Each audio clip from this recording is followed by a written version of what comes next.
हमारे सभी दर्शक बंधुओं को राम राम। साथियों, संत कबीर की वाणी वह दर्पण है जिसमें इंसान को अपनी सूरत नहीं बल्कि अपनी सीरत, जिसे हम स्वभाव बोलते हैं, दिखाई देती है।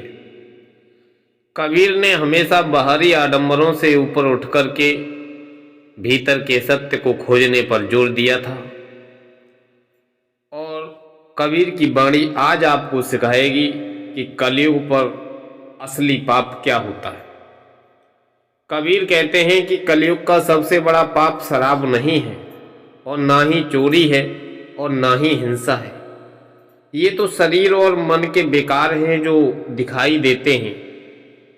कलयुग का सबसे गहरा और अदृश्य पाप है अहंकार और सत्य से विमुखता।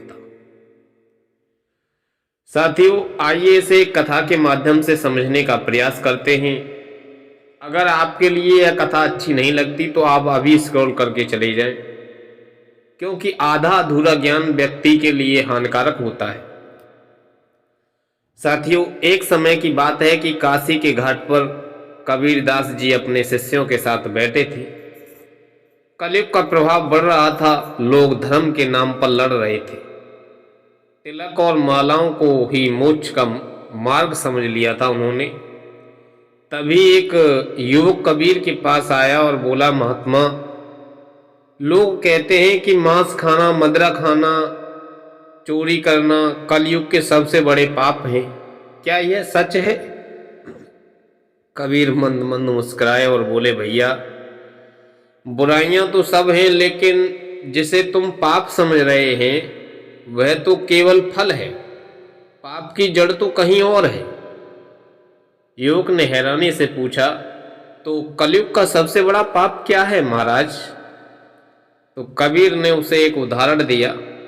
उन्होंने कहा, कल्पना करो एक व्यक्ति जो ना मांस खाता हो और ना मदिरा पीता हो, दिन रात मंदिर में बैठा रहता है, लेकिन उसके मन में यह भाव है कि मैं सबसे श्रेष्ठ हूं और बाकी सब पापी हैं।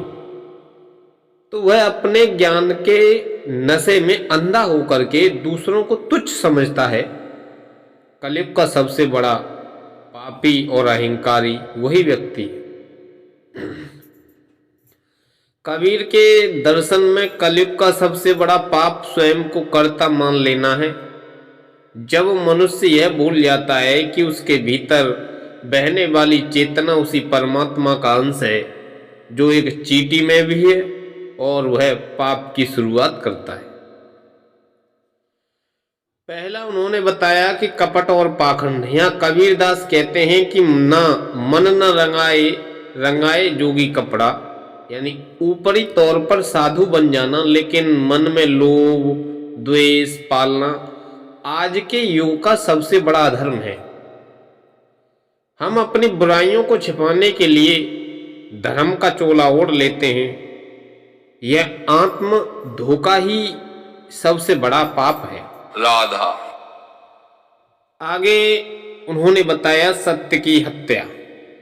कलयुग में हम असत्य को सत्य की तरह सजाकर के पेश करते हैं। जब हम जानते हैं कि यह सही है और फिर भी स्वार्थ के लिए गलत का साथ देते हैं, तो वह अपनी आत्मा का गला घोंटते हैं।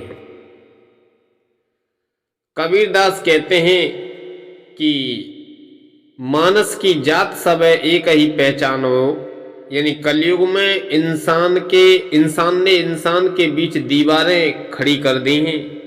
ऊंच नीच जात पात का भेदभाव करना कबीर की दृष्टि में अक्षम अपराध है। कबीर ने इस पाप से बचने के लिए एक सरल रास्ता बताया है। वो कहते हैं कि कबीरा खड़ा बाजार में, मांगे सबकी खैर, ना काहू से दोस्ती और ना काहू से बैर। कबीरदास समझाते हैं कि असली पुण्य किसी मंदिर या मस्जिद में नहीं है, बल्कि अपने अहंकार को गलाने में है। कलयुग का सबसे बड़ा पाप स्वयं को दूसरों से अलग और श्रेष्ठ समझना है। जिस दिन मनुष्य के मन में पराया शब्द निकल जाएगा, उस दिन पाप का अंत हो जाएगा। साथियों, कबीर की शिक्षाओं का सार यही है कि शराब या मांस तो शरीर को नुकसान पहुंचाते हैं, लेकिन अहंकार और घृणा आत्मा को सुखा देते हैं। कलयुग में सबसे बड़ा पाप वह अज्ञान है जो हमें ये देखने नहीं देता कि हृदय में वही राम चेतना निवास करता है या नहीं। सच्चा भक्त वही है जो खुद को मिटा करके सब में समा जाए। जैसे कि कबीर कहते हैं कि जब मैं था तब हरे नहीं और अब हरे है मैं नाए, और सब अंधियारा मिट गया दीपक देखा मैं। साथियों, यह कथा अगर आपके लिए सही लगी हो तो इसे अपने दोस्तों और मित्रों के साथ शेयर जरूर कर दें, ताकि इस तरह की ज्ञानवर्धक कथा आपको समय समय पर मिलती रहे और उनसे जानकारियाँ आपको हासिल होती रहें। तब तक के लिए सभी मित्रों को राम राम।